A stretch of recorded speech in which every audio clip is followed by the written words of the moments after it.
Welcome to the RealP3 Podcast, now co-hosted by myself, Casey Bradley, and my esteemed colleague, Philip Johan Oldendahl from Zimbabwe.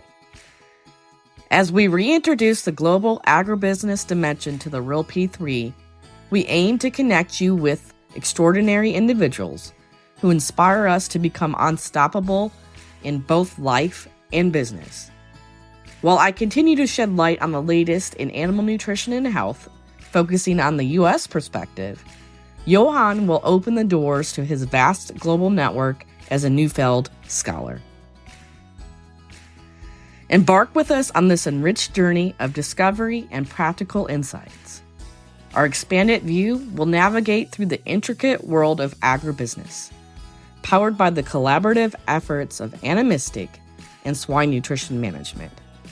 This podcast is your bridge to groundbreaking ideas in animal nutrition, agriculture, and beyond, promising episodes that are not only enlightening, but deeply inspiring. Tune in to grow and transform with us. Welcome to the RealP3 Podcast, where science and heart converge, empowering knowledge to spring into action. Okay, hi everyone. So today I'm here with Mike Brady from Ireland. Mike is an agricultural consultant, land agent at the Brady Group, and he's a member of the board of Nuffield International. Mike, how are you doing? How are you doing, Philip? Thank you for the invitation. Glad to be here. Good. Yeah, thanks for joining us. And Ireland's always an interesting one for me. You are not our first Irish guest and possibly one we might not need subtitles for, which is interesting. No, I'll slow down so that everybody can speak us, so that everybody can understand, Cool, thank you, Mike. So you're up in Cork, am I right? Yeah, well, we say down in Cork. We're down the very south of the Republic of Ireland, second biggest city, and the largest county. And you've been sending some pictures and videos of the Irish team in the Olympics. That's got your guys' tails wagging. How's the Olympics going for the Irish team? Oh, absolutely superb. We're having our most successful Olympics ever. I think some smart ass on social media has calculated the number of gold medals per million people, right? And I think we're top of that medal list at the moment. That's good. That's good. Good for Ireland and yeah, good rugby as well going on at the moment. Good Olympics. So all around, Ireland's nailing it. Yeah, we kind of punch above our weight when it comes to sports, and which is great, because our Gaelic sports are our main sports. So all the sport, neither of those are in the Olympics. So it's good to be able to compete in a world scale with a population of 5 million. So just for the audience's benefit, Mike and I know each other. I think we got to know each other really well in 2022 on a Zimbabwean tour that you guys did and came through the country with current and past Nuffield scholars. Mike, and how was that tour and how was that experience for you guys coming through to Zim? Oh, I can safely say, Philip, the best trip of my life. Yeah. I met yourself and Graham, and I know Rob Fisher for a long time, who's a fellow Nuffield scholar. So, how many were there? 20 of us in the group. We were there for 3 weeks, and I spent an extra week with Rob afterwards. Look, it's an amazing country. You have so many positives, you have some negatives, obviously, as well. But, it's actually a point I make. Ireland were maybe the back of the class in Europe, maybe 40, 50 years ago. And I can see Zim could be the same in Africa. It could be the most important country in Africa, and we've come to the front of the class in Europe now. We're up there with the first world countries, and there's no reason why Zim couldn't do that. It actually it pains me on one side, but the other side I can see so much potential, and that's not just from agriculture, from everything. Yeah, I believe that. I mean, we're still here. The story well, especially with your friends with Rob Fisher. How many people have left Zim and our country folk, and we're here because of that exact hope. Zim it's got everything. It's got mineral wealth, it's got agricultural wealth, it's got cultural wealth, it's got one of the 7 wonders of the world. It has a lot to offer, and the people are amazing. As much as the hardships that the country's faced, the people are smiling, the people are laughing. We had some great sort of local interaction. I think you're at the front of that, and it's just a brilliant country. I got many offers. I'll put it that way, Philip. I went out into the countryside with Rob collecting some wild seeds, flower seeds, that his business, and like it was amazing to meet 25 women at a crossroads, and Rob paying them out their cash, and we weighing the seeds and bringing them back. It's mind blowing experience for me. Yeah, and it's interesting. So my old man also does a similar project with flower seeds, where he gets small scale farmers to do the flowers, and the women take charge, and they take charge of the finances, because otherwise the husband takes the money and goes to the bar, and they never see the money. So yeah. I met a few lads there as well who are at the top of the queue, I think, for that. Yeah. We're yet to be an island, but the plan is 2026. Hopefully, we see you guys there at the sort of triennial conference that Nuffield will hold. So hopefully, we get to visit you guys. The organizing has already commenced. Nice. So, Mike, one of the reasons I wanted to speak to you today is because you've got a lot of experience in the agricultural sector. Through Nuffield, you have, I think, a grasp on the international perspective as well. So you know Ireland, you know the rest of the world. And one of the topics that's coming up everywhere is succession planning. So just to share my own experience, what I've seen, again, I don't know Ireland yet, I'm yet to go there, but we saw it in Canada, we saw it in the United States. We see the average age of farmers north of 60, which is a problem. We're seeing kids that are not wanting to farm. We're seeing farms lost to corporates because of this opportunity, putting more and more strain on an agricultural sector. So I just wanted to get your sort of opinion on that. So where is Ireland in regards to this? And what do you think on the rest of the world? Okay, that's a very big question. The first point I'm going to make is I'm nearly 40 years as an agricultural consultant. And I consult in Ireland primarily, worked in the UK for a while back when I commenced my career. But I've been going to conferences for 40 years, and I've been hearing that the average age of farmers is early 60s, and that farming is going to fall off the cliff. And from an Irish perspective, and I'm sure it's true for other countries as well, it's actually a bit of a myth. And I'm sure the stat is correct, okay?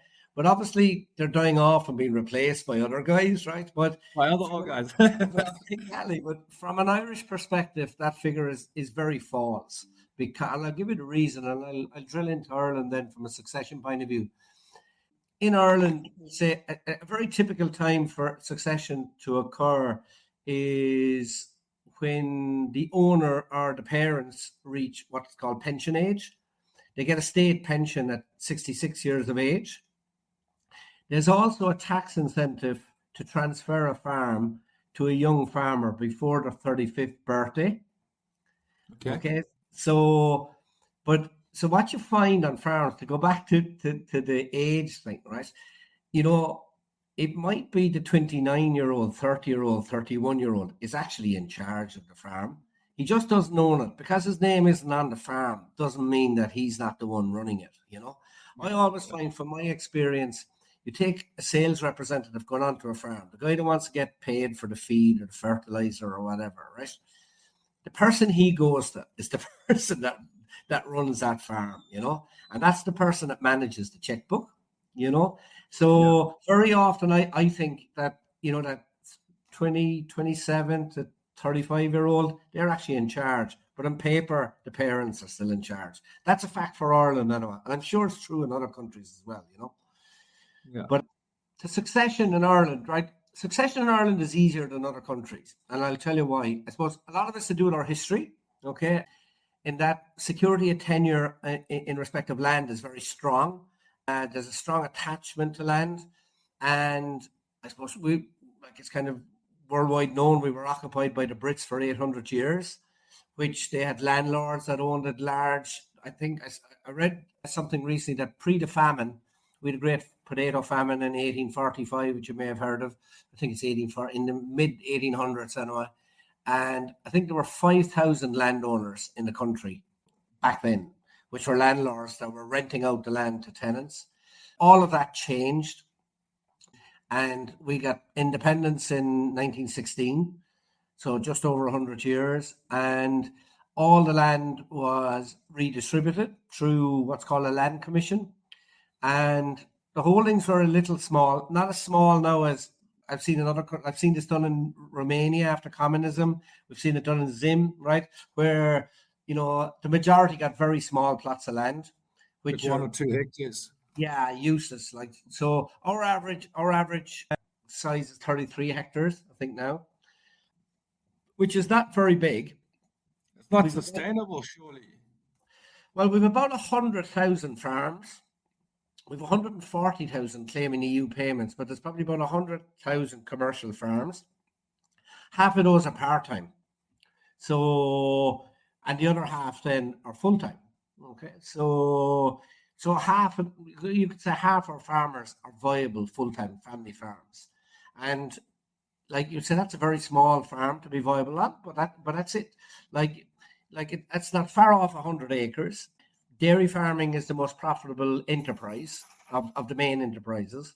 And a guy that owns his own land, he's not renting any land, and he's his own labour, they're making roughly €1,000 a cow. And on 100 acres, you'd have roughly 100 cows. So he's making roughly €100,000 a year, which is a decent income. Exactly. Now, he has to live out of that.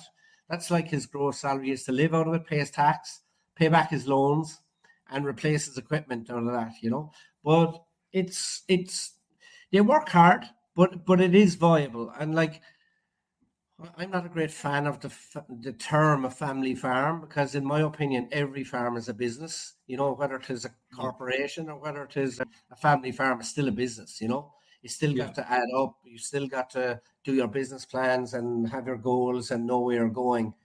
But so it's important to put that, like you mentioned some of the corporate stuff at the start. Like, one of the reasons, I suppose, why corporate farms are thriving worldwide is because the margin is so low per hectare or per animal, or whatever unit you want to use. So you need vast scale to be able to make a return out of it or make a living out of it. And I think we've cracked that one certainly somewhat in Ireland. Yeah, that's interesting to hear that, because it, like, pre this recording, we had a quick chat, and already, like, you challenged it, and it was interesting for me because, I mean, Canada, you're driving through ghost towns. Like, the most eerie thing for me was the ghost towns in Canada, where there were thriving communities, there were schools, there were little co-ops, and you drive through it and it's overgrown, and there's not a soul, not even an old dog anymore. And the reason is because all the land had been bought up by these mega corporates, and so the kids stopped going to school, and so the whole town and community died, packed up, and moved away. We certainly had the same in the USA.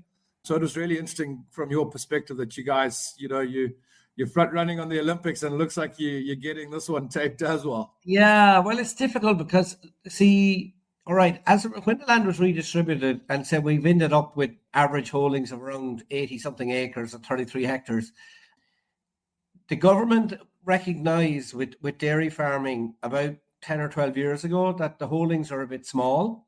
So they've put in place some tax incentives to incentivize people that are leasing out their land to get a tax benefit for doing a long-term lease. Because in the past, we had this system called Conacre, which was just you rent it for 10 months. And somebody would take it for 10 months, effectively abuse the land. They're not going to put any money into it if you think it's going to be put up for letting again in 10 months' time, So now we have very generous tax relief now for a 15-year lease, a 10-year lease, a 7-year lease, and a 5-year lease. In fact, for a 15-year lease, you can earn €40,000 of rent tax-free. Sure. Per annum, which is very attractive to somebody who wants to cease farming, retire, and lease out their land. Then the neighbour rents it, and he has a bit of security, and he can reseed the land, put some lime and fertilizer into it, fence it, water it, take care of the land, and farm it properly. That's really cool, Mike. And then just coming to the dairy figure. So if dairy is being obviously encouraged because it's the most profitable on that land size, you guys must be exporting most of your milk. Yeah, over 90% of our produce is exported. That goes for beef as well, both dairy and beef. I think the figures, Phil, are we produce enough food to feed 50 million people. So we're a very good exporting nation. Now, people look at us like we have a reputation being a green island, and agriculture, like if I'm sure if you did a straw poll in America or United Kingdom and ask what is the main enterprise or the main industry in Ireland, lots of people would say agriculture, but it's not. Agriculture is only 8% of GDP. Okay. So Ireland is driven by IT and pharmaceuticals. That's no idea. All the big IT companies, their HQs are the European HQs are in Ireland. Why would that be? That's a good question. Very good question. It's been asked a lot of times, right? Not the weather. Definitely not the weather. Definitely not the weather. There are three main reasons. One, we're English speaking. Yeah. If you can understand this. Right? Yeah, I didn't want to say it. Number two is well educated, very well educated. Okay. Yeah. And number three is probably the most important one, but it's the combination of the three. We have a 12.5% corporation rate of tax. Okay. So there's benefits. Yeah. So if you're Apple, Apple actually are in Cork City since the 1970s, actually. Right. And their European HQ is here. And I think they employ 8,000 people in Cork City. Wow. It's phenomenal. And they pay well as well, And there's a lot of spin-off industries from that then, sure. Courier businesses and small subcontractors, electrical contractors, everything, there's a lot of and we've the same thing with pharmaceuticals. So yeah, they're the three reasons. Donald Trump has been threatening to try and get some of those companies back, I think, to bring some of those jobs back to America, which is a little worry from our perspective. But I think they're so embedded here now. Just like this week, Intel have announced, the chip maker, they've announced that they're shedding 15,000 jobs worldwide. But they put €1 billion or something into a project here in Ireland last year, yeah. And yet they're shedding jobs, I don't think there'll be a lot of jobs shed here. So we're in a very strong position. We were clever with that, I think. And now with the United Kingdom's going a bit off the rails, and they've had Brexit, so they're outside the EU now. We're really the only English-speaking first world nation in the whole EU 27 now. Sure, that's interesting. I didn't know that. Now it's a complete sidetrack, and it's leading to more sidetrack questions. So I want to come back to it's one of the succession questions I've got, but I want to run down this for a little bit. Going back to the dairy and the export margin, when we were in Denmark this last month, there was a lot of conversation around carbon footprints, a lot of conversations around cattle impacting sort of the atmosphere, and they're having discussions to reduce 30% of their farms, I think as early as 2030, because they export so much. They don't need to, and then therefore don't have to destroy the environment so much. Are these the same conversations that are being had in Ireland? Are we going to be looking at reduction of farmers, more rewilding, more looking at carbon footprints? Look, yes is the answer to the question, right? Every country, every first world country anyway, has a focus from a greenhouse gas perspective, For Ireland, because we've no heavy industry, so we've no mining or no coal production or gas production, the pointer, our dairy cow numbers increased significantly between 2011 and 2022. And all the public pointing is on dairy, And in fact, there's a very good reason why our dairy cow numbers increased. You might have heard of European Union milk quotas. They were brought in 1983, where there was too much milk being produced in the EU.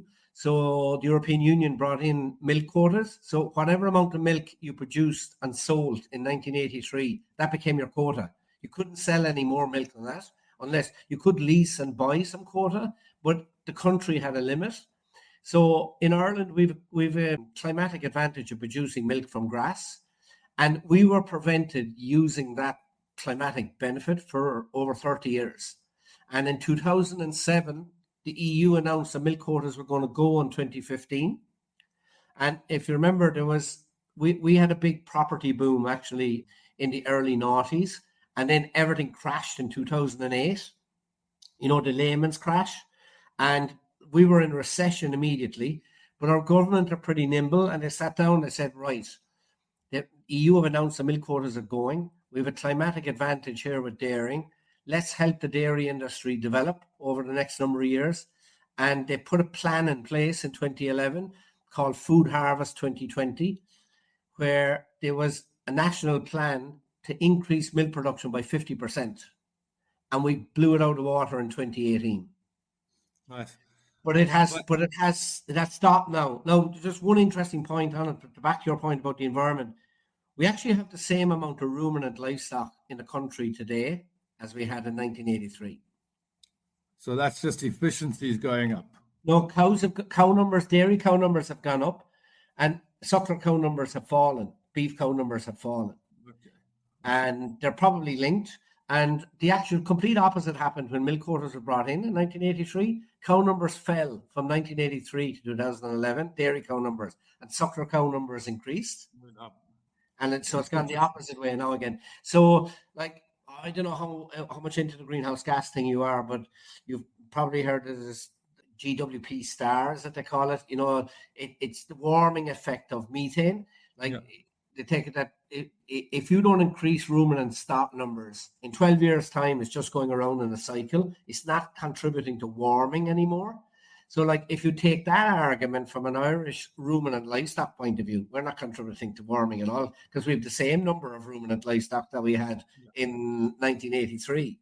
So that's one side of the argument. Now, the other side of the argument is, our cow numbers, if we reduced our cow numbers, yes, it would contribute to cooling down the planet, right?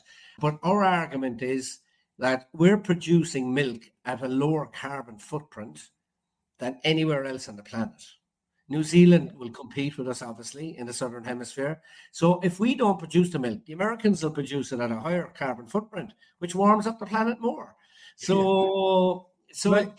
There is a big debate there. There's a huge debate there. But just at a simple point, I think science will solve it.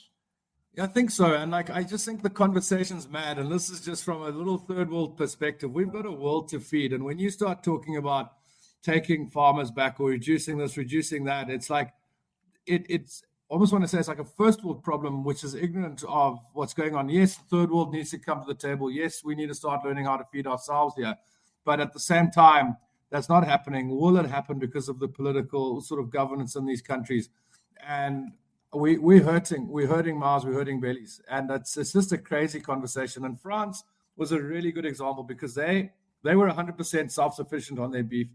They put a lot of pressure on reducing cattle numbers because of, the sort of methane.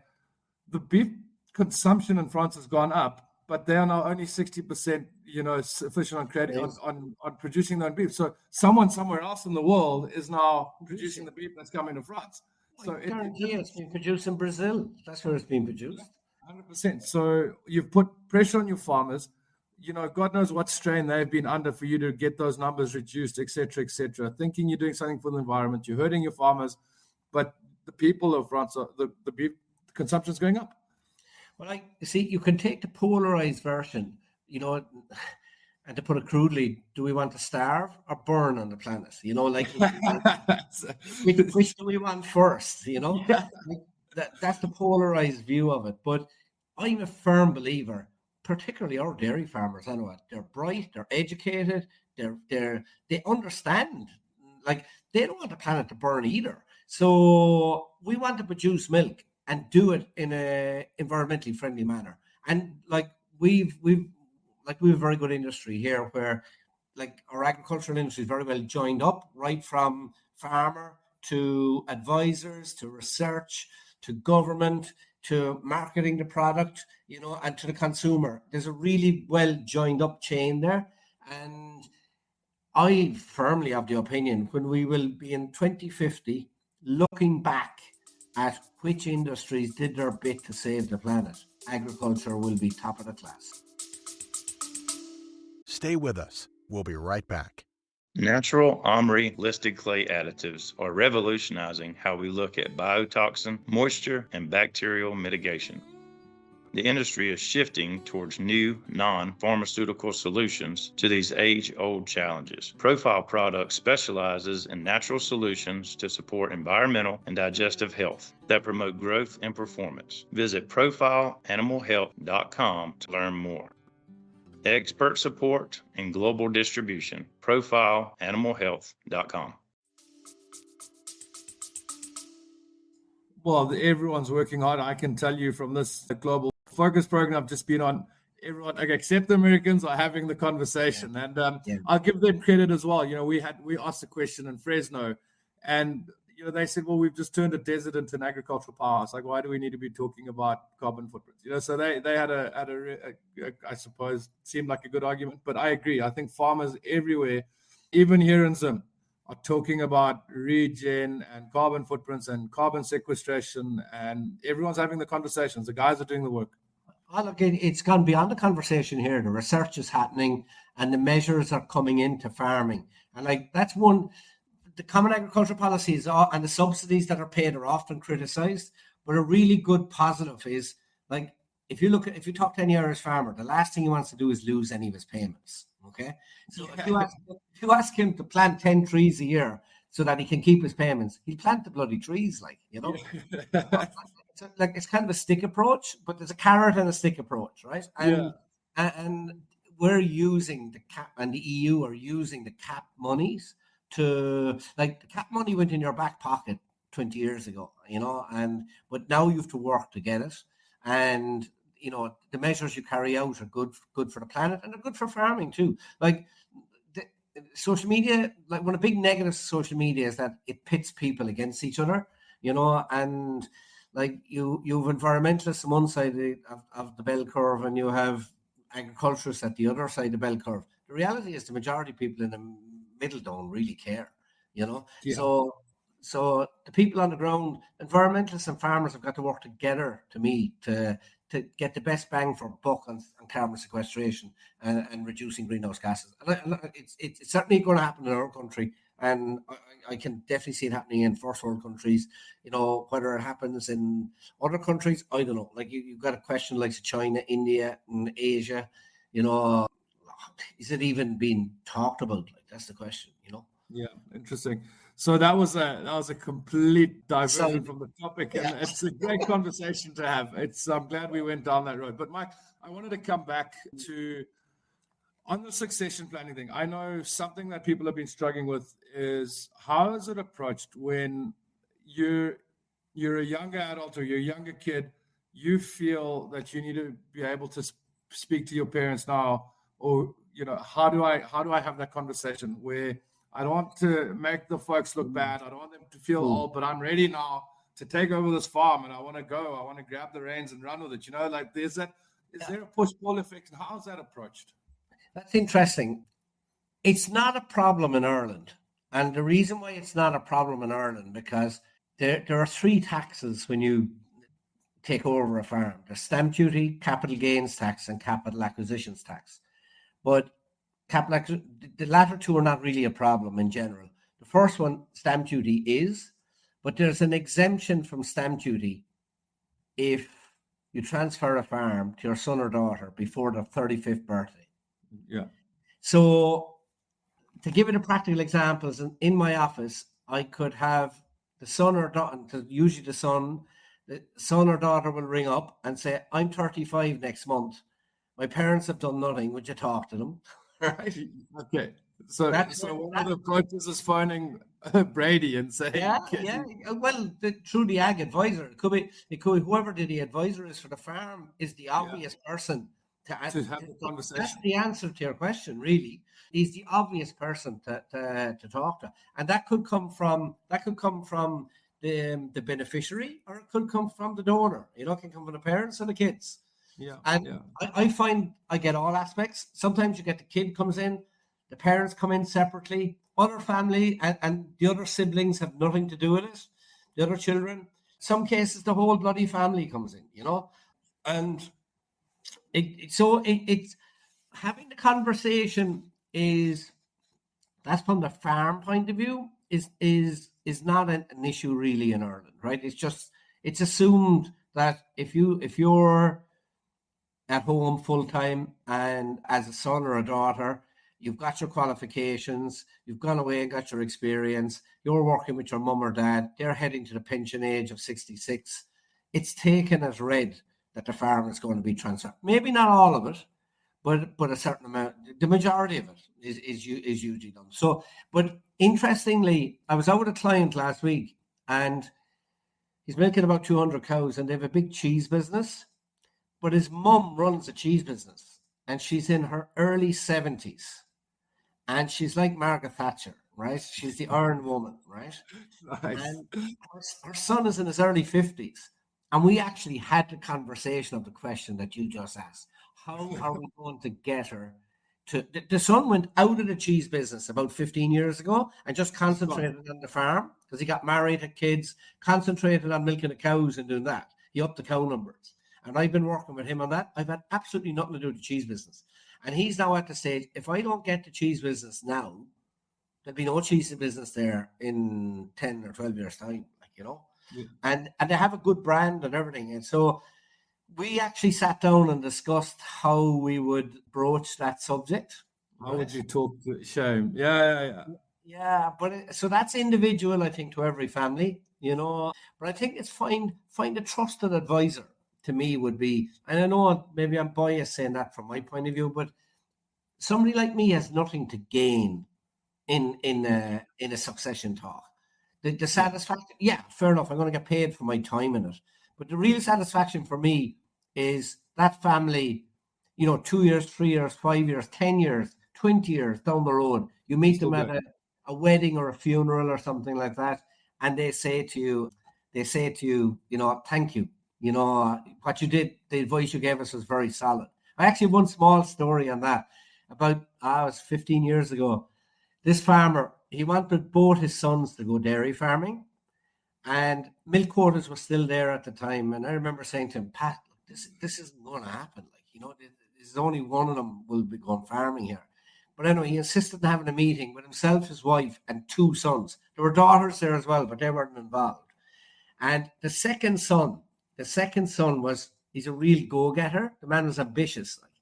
And I was cold across the table. I said, look, one of the 2 of you are going to have to get this. And the other lad was already at home, right? Full-time, the eldest son. And I knew the second guy wasn't happy with me. Like, you know, I knew that.